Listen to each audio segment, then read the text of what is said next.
O'lim har bir hayotga taklifnomasiz keladigan yagona mehmon. U har qadamimizni ta'qib qiladigan soya va eng chuqur savollarimizga turtki beruvchi uchqun.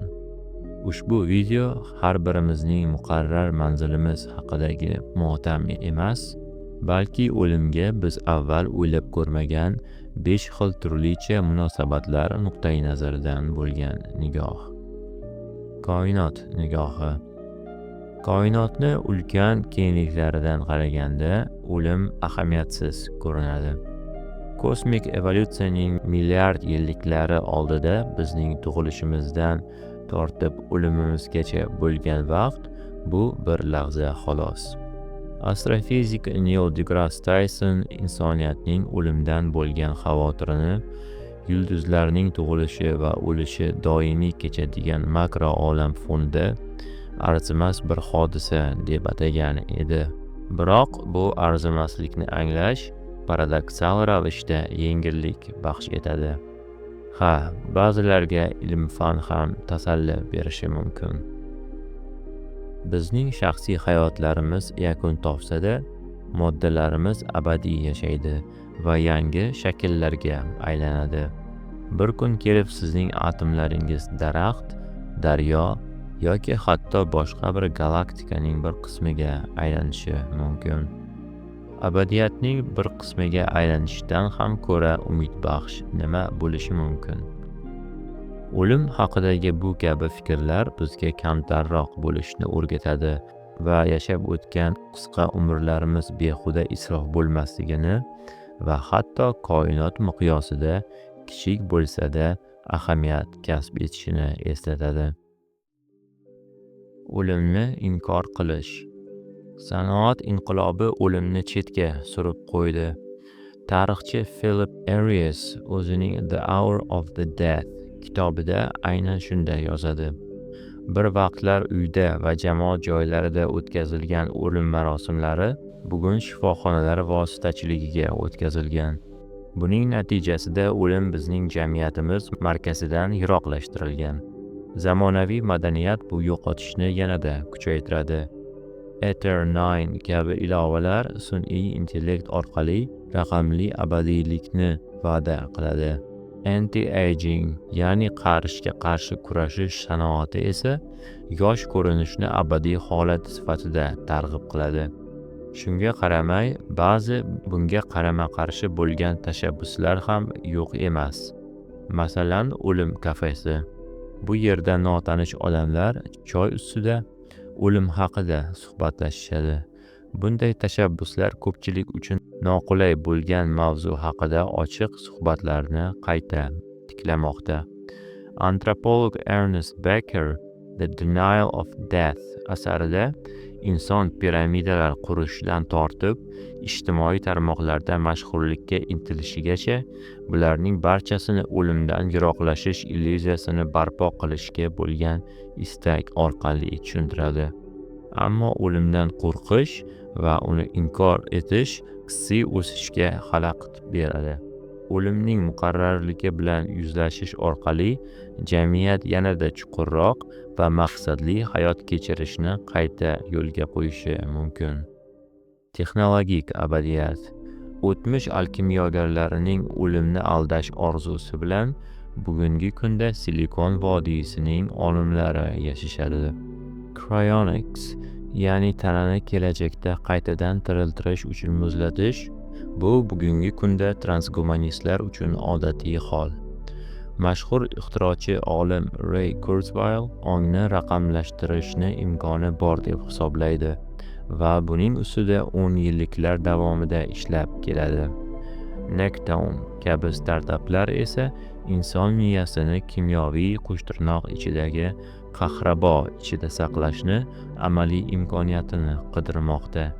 Ularning umidi shuki, kelajakda nanotexnologiya miya neyronlarini qayta tiklab, ongni hayotga qaytarish imkoniyatiga ega bo'lishi mumkin. Shunday qilib insoniyatning azaliy orzusi bo'lgan abadiy yashashdek maftunkor g'oya baribir bugungi kunda nafaqat barhayot, balki atrofida borgan sari ko'proq optimistlarni jamlamoqda. Texnologik abadiylikka bo'lgan intilishimiz insonning eng qadimiy isyonini aks ettiradi. Bu isyon bizga qandayin katta kuch qarshi turishidan qat'iy nazar, zulmat oldida tiz cho'kmaslikka chaqiradi. O'limning raqamli kelajagi. Bugun Facebook profillari xotira sahifalariga aylantiriladi. Chatbotlar esa yo'qotilgan yaqinlarimizga taqlid qilib suhbat qilishi mumkin. Masalan, Replika kabi sun'iy intellekt platformalari biror foydalanuvchining internetdagi ma'lumotlari orqali o'rganib, uni nomidan uyg'unlik bilan sahifani yuritishni davom ettira oladi. Janubiy Koreyaning AI Reunion Project loyihasi VR texnologiyasidan foydalanib, vafot etgan insonlarni qo'shtirnoq ichida hayotga qaytarishi mumkin. Ushbu texnologiya marhumlarning yozgan matnlari va ovoz yozuvlari asosida AI avatarlar yaratib, tirik qolganlarga ularning raqamli nusxasi bilan muloqot qilish imkoniyatini beradi. Bu holat axloqiy savollarni tug'diradi. Raqamli meros ustidan kim nazoratni qo'lga oladi? Vafot etgan insonning elektron pochtalari, Bitcoin hamyonlari yoki ijtimoiy tarmoqdagi akkauntlari kimga tegishli bo'ladi? Ilmiy fantastika yozuvchisi William Gibson bir paytlar shunday degan edi: kelajak allaqachon shu yerda, faqat u hamma yerga bir xil taqsimlanmagan. Ba'zilarga bunday texnologiya tasalli bersa, boshqalar uni xavfli deb bilishadi. Chunki ular motamning o'zi emas, uning nazorat ostidagi versiyasini yaratadi. O'limni qabul qilish.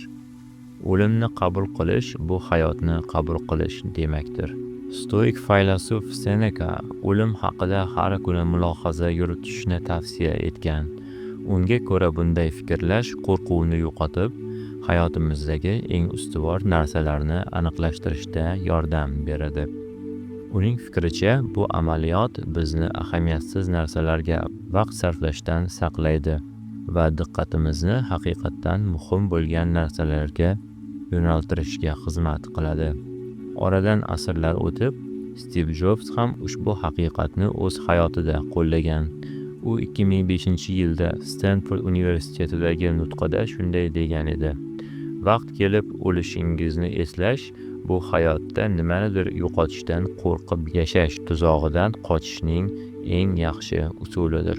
Jobs uchun o'lim bilan yuzlashish uni qo'rquvsiz, kreativ, jasoratli qarorlarni qabul qilishga undagan. O'lim hayotni tiniqroq ko'rsatadigan linzaga o'xshaydi. U abadiylik illyuziyasini yo'q qilib, hayotning haqiqiy qadriyatlarini ochib beradi. Vaqtning chegaralanganligini anglaganimizda, moddiy boyliklar yoki jamiyatning bizga beradigan fikri kabi narsalar o'z ahamiyatini yo'qotadi. O'lim bizni dahshatga soladigan yakun emas, balki sayohatning o'zi qanchalik qadrli ekanini eslatadigan nuqta bo'lib xizmat qilsin. Quyosh botishi, yaqinlar bilan o'tgan kun yoki sokin tongdagi qahva lahzalari aynan o'tkinchiligi uchun ham muqaddasdir. Paradoksal tarzda o'limning muqarrarligini qabul qilish bizni ozod qiladi. Yo'qotishlardan qo'rqmaslik orqali biz o'zimizda tavakkal qilish va samimiy yashashga jur'at topamiz.